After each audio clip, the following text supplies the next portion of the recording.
Hello, everybody, and welcome to the Building It Online podcast, a podcast all about the successes, failures, and learnings from growing businesses online. Hello, everybody. Today, we're going to be talking about developing your stick-with-it-ness. If you are building a business online, building anything, building any kind of business, or doing anything in life, it's very important to have your stick-with-it-ness, because also known as grit. Also, some people have called it grit, stick-with-it-ness, whatever you would like to call it. Well, we're going to call it stick-with-it-ness. But it's super important. Anytime you're building a business, building something online, changing course frequently is something that a lot of people do.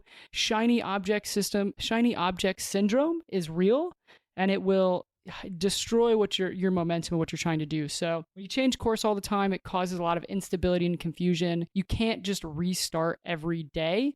So you need to be able to stick with one thing. And so today we're going to talk about why you need to do that and how you can do that in your business. Brice, I think this topic is one of my favorites to talk about because I've been in so many startups in the past that didn't do this, that it was blaringly obvious to people that were in the business that had to change course every single day, but blinding for some of the leaders of the business that basically exactly what you said, saw a shiny object, went left, and then got 2 feet down that path and then went right and changed all the time. So. Yeah, I think in today's, especially, I think you've had some experience in companies. I have done all of, my business experience working behind a computer and trying to figure stuff out as I go.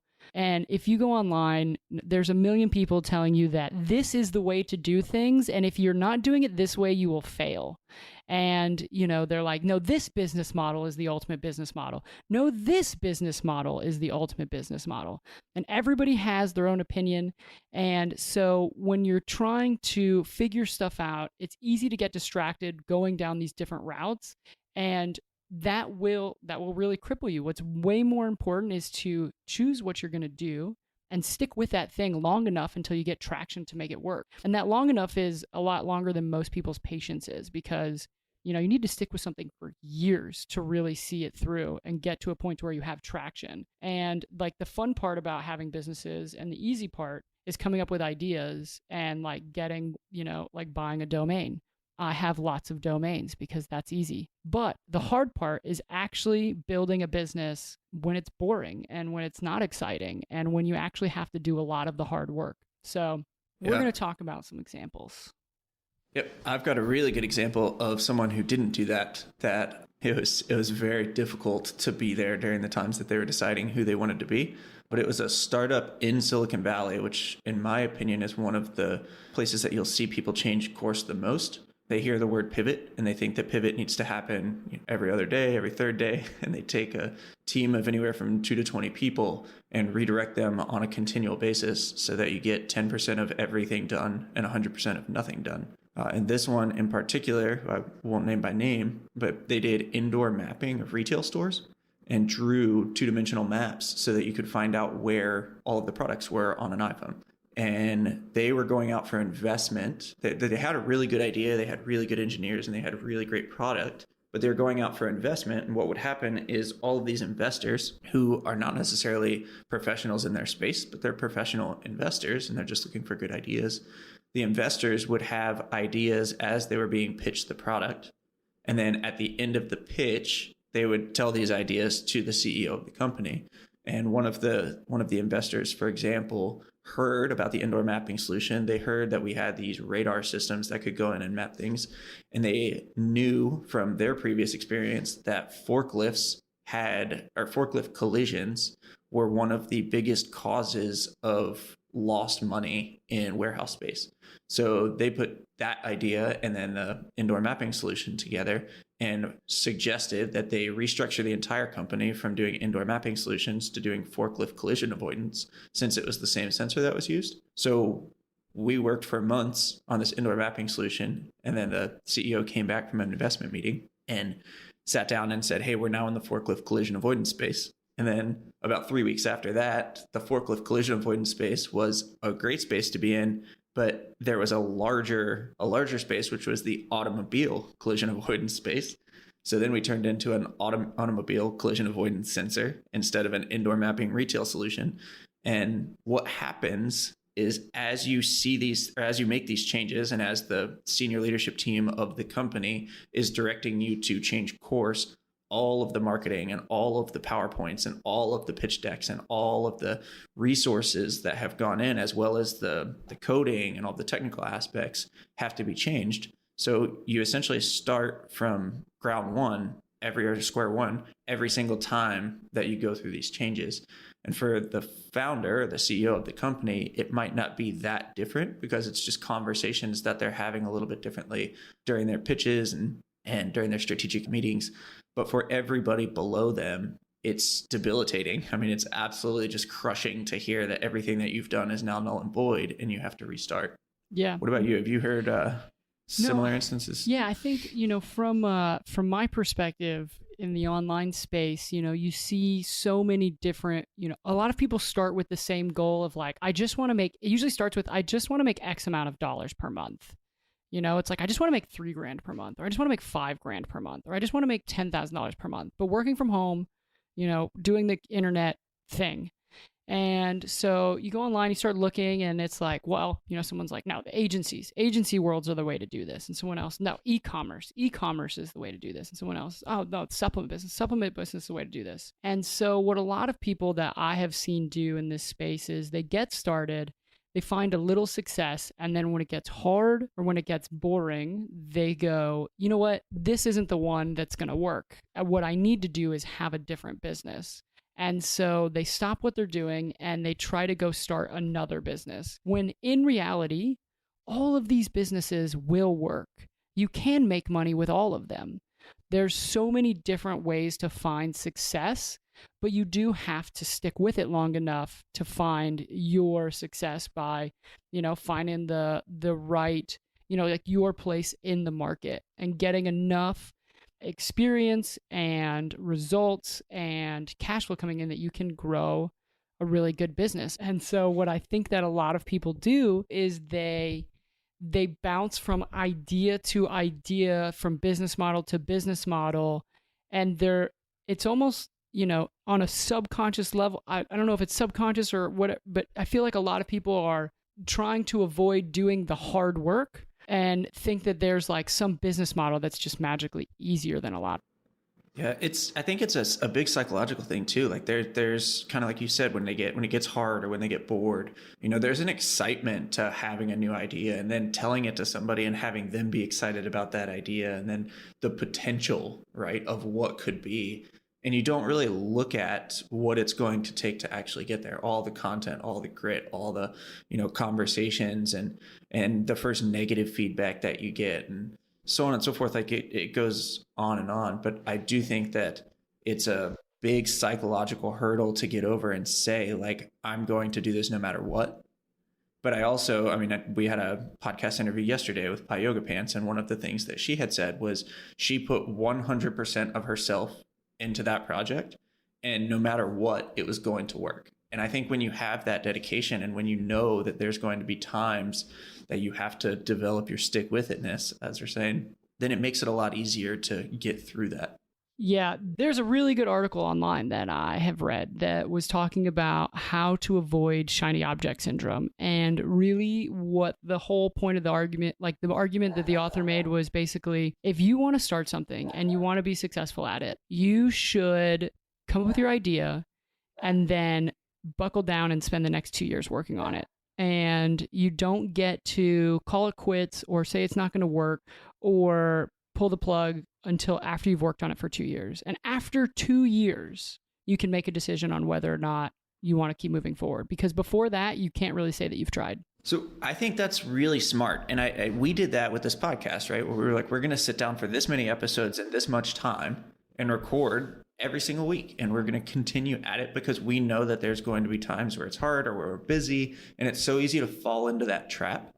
But one of the things that I think goes hand in hand with that is the amount of research that you put into something. Like the article said, if you're willing to sit down and commit 2 years of your life to a project, then you're not going to do that just based on a whim or a hunch that, it's a good idea. You're going to do that after you've had conversations. You're going to do that after you've done research. And I truly believe, and I've done this in the businesses that I've been working with, that the more you research, the more confidence you gain. The more you talk to people, the more confidence you gain. And that cycle builds on itself, and it gives you the strength, the confidence, and the momentum to commit 2 years of your life to something, or X amount of time. It doesn't have to be 2 years in every instance, but I do believe that having the idea, then doing the research, and just building up the initial, know-how that what you have is a good idea, if there is a product market fit for it and all of that, instead of, just having an idea, buying a domain, and then floating around for 2 years, hoping that there's someone that'll buy it. Yeah.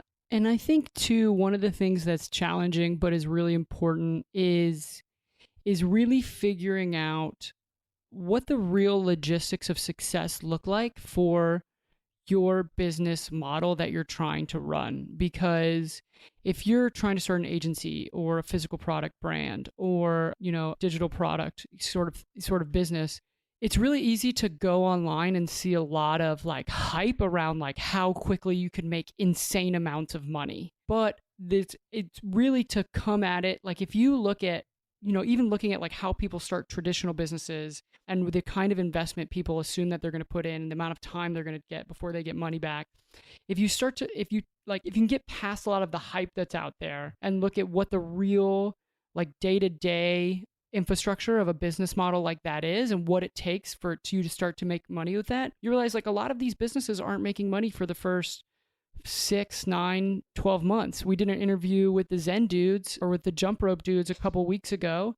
And, they talked about how they were working on a YouTube channel and a podcast and a YouTube channel for almost a year before they really started making money. Now that's a really successful, like profitable business, but they had to put in a lot of work to do that. And so if you really start to look at your business model and what other people who have had success in this market are doing at a reasonable rate, you can start to get a better idea of what it's actually like to run that kind of business and what you can, like how long you could expect that you should be running it before you see results. I agree completely. Yeah, I have another friend who's a blogger, and like he will tell people, if you want to start a blog, you should be willing to write for a year without making any money. And like that's reasonable. And then after a year, if you haven't gotten any traction, like you're probably missing the mark somewhere if you haven't gotten any traction after a year. But within a year though, you're just writing and putting stuff out there and not getting a lot of visibility. Think about what you learned during that year. Like I know for me, when I started Outside ROI, like the first year, looking back, I thought I was doing really phenomenal things. Looking back, it's like almost a joke. It's like, wow, I was taking contracts at nothing. I was working my butt off, but I learned so much and I learned what I was doing, and now it's like you harness that and you learn from it, and you don't necessarily pivot, but you like definitely grow and learn how to do things and get processes in place and everything else. And you just get that feedback that you need, that I think every single person has to go through, and not just once, but in each of the businesses that they want to run. So me doing digital advertising, I've got the confidence that I need in that space. If I were going to go do, build rockets or whatever like that, there's no way that I could walk into that space with the confidence that I have in the digital advertising space. And I would have to do the same thing and say, this is, what it's going to take for me to learn. It's the time it's going to take for me to get the feedback from everybody that I'm working with and build the confidence and everything else. So I think your stick-with-it-ness is one of the truest tests of, who's going to make it and who's not. There are people in the world that say, no matter what happens, this is like at the end of this, I will be successful. And I truly believe that mindset is something that is true. Like what is the saying? Your thoughts become your realities. And if you're willing to sit down and say, like, no matter what, today is October 2nd, 2019, by October 2nd, 2020, like I will be better at this. Like I will have a successful X, and you're willing to go through whatever that takes, then I think you're 90% there. Yeah. I think, I am kind of obsessed with, like, when I find people who are really successful in business, I really like to dig into their backstory and figure out where they came from. That's one of the reasons, we talked about that when we started this podcast, is like getting to talk to people about their stories and hear about that, because every time I find people who are really successful, I think when you really dig into their stories, there's a long path of learning for most people. And it's really easy to get sucked into kind of the anomalies because there's so many examples of people who have found really fast success, the millionaire 23-year-old.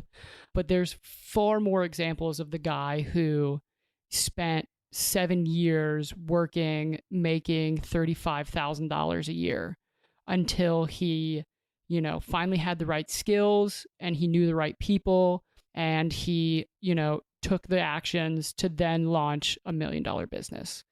And yeah, there's so many examples of there's way more examples of that. So guys, I think the big takeaways from this podcast are do your research.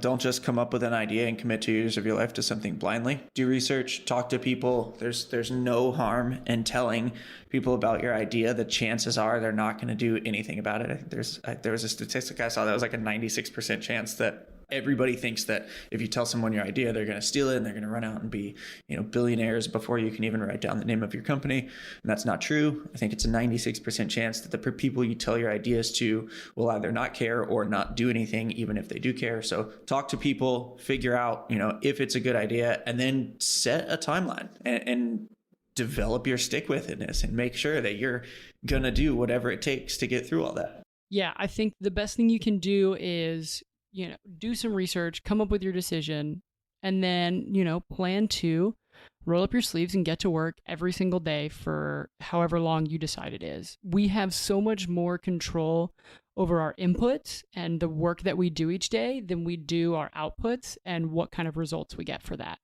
So you can control waking up every morning, getting, sitting down at the computer or, sitting down at the phone and getting to work and making that happen every day than you can what the outcomes of your business are going to be. And that's what's really going to help you develop that stick-with-it-ness is developing the habit of doing the work. Agreed.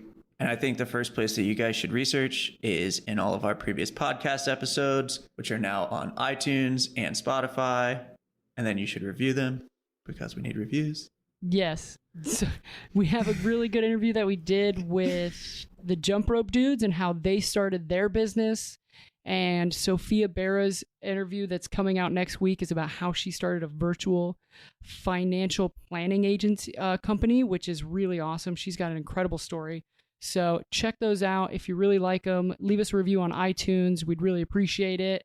Other than that, you can find us on the social media, Building It Online Podcast, on the Facebooks and the Instagrams. Sweet. Thanks, guys. Yeah, have a good one. And other than that, tune in next week for the next podcast.